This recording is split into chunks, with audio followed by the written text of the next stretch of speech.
વેરાવળના ભેડિયા બાણગંગા ખાતે અટલ ગાર્ડનનું લોકાર્પણ કરવામાં આવ્યું અને વેરાવળમાં શેલ્ટર હોમનું ખાતમુહૂર્ત કરવાનો કાર્યક્રમ યોજાયો હતો। સાંસદ રાજેશ ચુડાસમાના હસ્તે આ વિકાસના કાર્યોનું લોકાર્પણ અને ખાતમુહૂર્ત કરવામાં આવ્યું। વેરાવળમાં સાંસદ રાજેશ ચુડાસમા તથા વેરાવળ પાટણ સંયુક્ત નગરપાલિકા પ્રમુખ પલ્લવીબેન જાની, અગ્રણી સંજયભાઈ પરમાર, માનસી પરમાર અને મહાનુભાવોની ઉપસ્થિતિમાં લોકાર્પણ અને ખાતમુહૂર્તના કાર્યક્રમ કરવામાં આવ્યા, જેમાં સાંસદ રાજેશ ચુડાસમાએ સૌને સંબોધિત કર્યા। તેમણે કહ્યું કે જે છેવાડાના માનવી સુધી વિકાસ પહોંચે એવો જ સરકારનો અભિગમ છે। જે લોકો આવાસ વિહોણા છે એવા ભિક્ષુકો, શ્રમજીવી વર્ગ માટે 75 બેડનું શેલ્ટર હોમ તૈયાર કરાશે અને સ્થાનિકો સાથે પ્રવાસીઓને પણ ગાર્ડનની સુવિધાનો લાભ મળશે।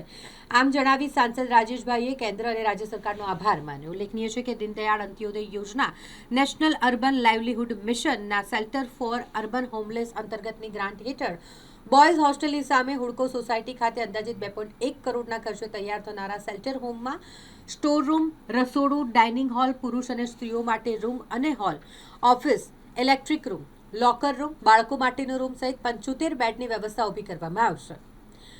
જ્યારે અમૃત 2.0 વર્ષ 2024-25 હેઠળ બાળગંગાની સામે ગાર્ડન અને કે મોરી હાઈસ્કૂલ પાસે એમ અંદાજિત 1.62 કરોડના ખર્ચે બંને ગાર્ડનનું નિર્માણ કરાયું છે, જેમાંથી સાંસદ રાજેશભાઈના હસ્તે ભેડિયા બાણગંગા ખાતે અટલ ગાર્ડનનું લોકાર્પણ અને નામાભિધાન કરવામાં આવ્યું અને અટલ ગાર્ડનનો લાભ સ્થાનિક નાગરિકો તેમજ બહારથી આવતા પ્રવાસીઓને પણ મળી રહેશે। આજે વેરાવળ મુકામે વેરાવળ નગરપાલિકા દ્વારા શેલ્ટર હોમ તથા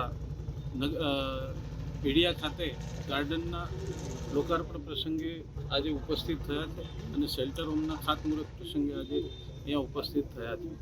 ત્યારે 2,26,00,000ના ખર્ચે શેલ્ટર હોમનું આજે ખાતમુહૂર્ત કરવામાં આવ્યું છે અને ભેડિયા મુકામે 1 કરોડથી પણ વધારે રકમનું ગાર્ડન મંજૂર કરવી અને આજે લોકાર્પણ કરવાનું છે। ત્યારે આવનારા સમયમાં જેમ સ્વાભિમાન પર્વ પછી વેરાવળના વિકાસમાં એક ગતિ આવી છે, એવી રીતે આવનારા સમયમાં નગરપાલિકાનો પણ વેરાવળ શહેરનો પણ વિકાસ થાય સોમનાથની સાથે સાથે, એ પ્રમાણે સરકાર કામ કરી રહી છે। ત્યારે રાજ્ય સરકાર અને કેન્દ્ર સરકારનો ખૂબ ખૂબ આભાર માનું છું।